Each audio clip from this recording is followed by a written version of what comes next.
Hello friends, आज मैं आपको कंपोजिट फंक्शंस के बारे में बताऊंगा। Composite functions are those functions which are which are created by the combination of two or more than two functions.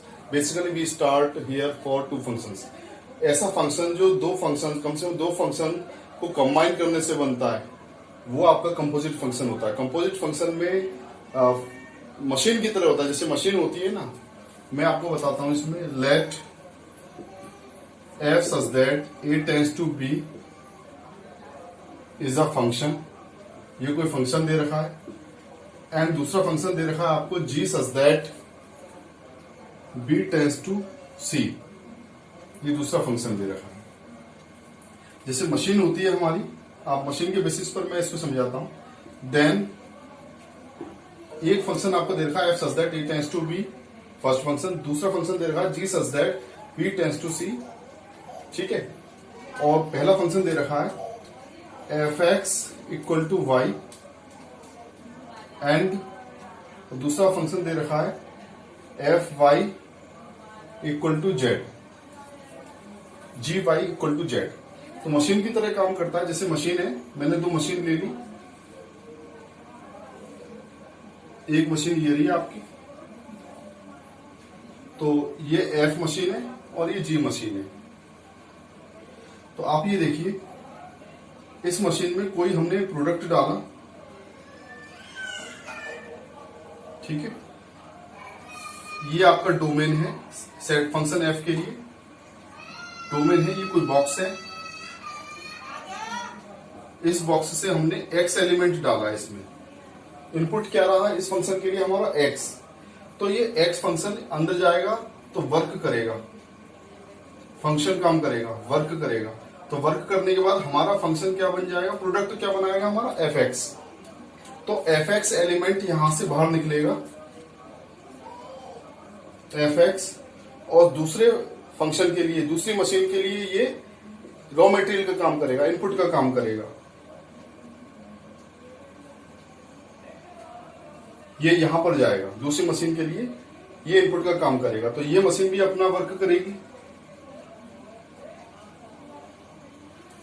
अपना वर्क करेगी, प्रोसेस अपना फंक्शन, अपना जो फंक्शन है, जो टास्क है वो ऑपरेट करेगी, चलेगी मशीन, अपना फंक्शन करेगी, अपना वर्क करेगी। तो ये इस फंक्शन को, ये फंक्शन दूसरी पहली मशीन का जो प्रोडक्ट था fx, वो दूसरी मशीन के लिए रॉ मटेरियल का काम करेगा, fx का काम करेगा। तो fx मतलब gy, दूसरी मशीन के लिए वो इनपुट का काम करेगा, रॉ मटेरियल काम करेगा। तो जब ये मशीन कोई प्रोडक्ट बाहर निकालेगी, अब देखिए ये जो प्रोडक्ट निकाल रही है, ये सेट बी में से होगा। एक बॉक्स बना लीजिए आप, बॉक्स बी में से होगा इसका प्रोडक्ट। इसका प्रोडक्ट इसके लिए, दूसरी मशीन के लिए इनपुट का काम करेगा, रॉ मटेरियल का काम करेगा। तो जब ये प्रोडक्ट इसमें डाला जाएगा तो इनपुट का काम करेगा, रॉ मटेरियल का। यहां से ये अपना परफॉर्म करेगी टास्क, अपना वर्क एक्शन परफॉर्म करेगी। तो उसके बाद जो प्रोडक्ट निकलेगा इसमें से, वो प्रोडक्ट निकलेगा GFX या GY। तो ये इसका आउटपुट होगा, ये इसका आउटपुट होगा। और ये किस सेट में से होगा, ये सेट आपका सी में से होगा, सी सेट में से होगा। ये जो प्रोडक्ट होगा वो सी सेट में से होगा। तो ए सेट डोमेन है, डोमेन हमने इसमें डाला x, fx बन गया वो प्रोडक्ट बी सेट में से होगा, पहले फंक्शन के कोडोमेन वाले सेट में से होगा। लेकिन दूसरे फंक्शन के लिए वो इनपुट का मतलब डोमेन का काम करेगा। ये बी सेट जी फंक्शन के लिए आपका डोमेन का काम करेगा। जब ये फंक्शन, ये रॉ मटेरियल, ये इनपुट इसमें डाला गया दूसरी मशीन जी में, फंक्शन में, तो यहां इसने अपना एक्ट किया और वर्क किया। तो ये प्रोडक्ट जो आपका डोमेन इसमें डाला गया था, वो इसने अपना परफॉर्म किया। तो GFX प्रोडक्ट बना, वो प्रोडक्ट बाहर निकला। वो प्रोडक्ट जब यहां से बाहर निकलेगा तो वो किस में से होगा, दूसरे सेट के, दूसरे फंक्शन के सेट कोडोमेन सी में से होगा वो। तो यही पूरा परफॉर्मा जो होता है हमारा, पूरा जो सिस्टम होता है, इसी पूरे सिस्टम को हम कंपोजिट फंक्शन बोलते हैं। दो फंक्शन लिए, दोनों फंक्शन ने रॉ मटेरियल लिए और अपना प्रोडक्ट आउटपुट किया, अपना प्रोडक्ट इमर्ज किया, तो ये पूरा परफॉर्मा क्या होता है आपका कंपोजिट फंक्शन। तो इसमें हम कैसे परफॉर्म करेंगे, तो परफॉर्म आपका जो क्या कंपोजिट फंक्शन हो गया g o f from set A to C. Basically कहां से निकला था आपका इनपुट, ए सेट से, और कहां तक गया था, सी सेट से आउटपुट माना जाएगा वो। तो ए टू सी आपका गॉफ फंक्शन हो गया। गॉफ को हम कंपोजिट फंक्शंस बोलते हैं। तो इस तरह से पूरा परफॉर्मा होता है, पूरा सिस्टम होता है, मशीन की तरह काम करता है कंपोजिट फंक्शन। ठीक है, अब मैं इसका एक मैथमेटिकल फॉर्म लिख के बताऊंगा। इस फिगर को आप अपने माइंड में रख लीजिए, मेमोराइज कर लीजिए।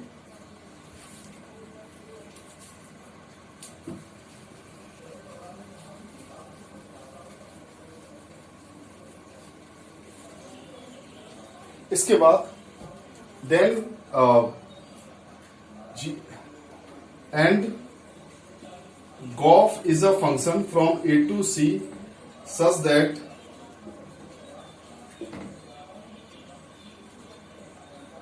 Gauff x equal to g of f x.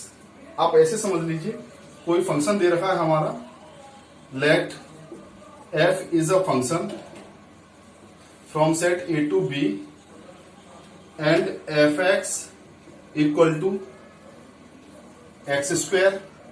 कोई फंक्शन दे रखा है fx equal to x square। g दूसरा फंक्शन दे रखा है, पहला ये g दूसरा फंक्शन दे रखा है B to C and g x equal to sin x, इस तरह से दे रखा है sin x। ये सेकंड फंक्शन है, या साइन एक्स मत मानिए आप, इसको मान लीजिए एक्स क्यूब माइनस 1, ये मान लीजिए आप इसको, ये दूसरा। तो अब इस एग्जांपल के बेसिस पर हम कैसे एक्सप्लेन करेंगे गॉफ फंक्शन कंपोजिट फंक्शन क्या बनेगा, इन दोनों फंक्शन को मिलाकर एक नया फंक्शन कैसे बनेगा। तो देखिए आप,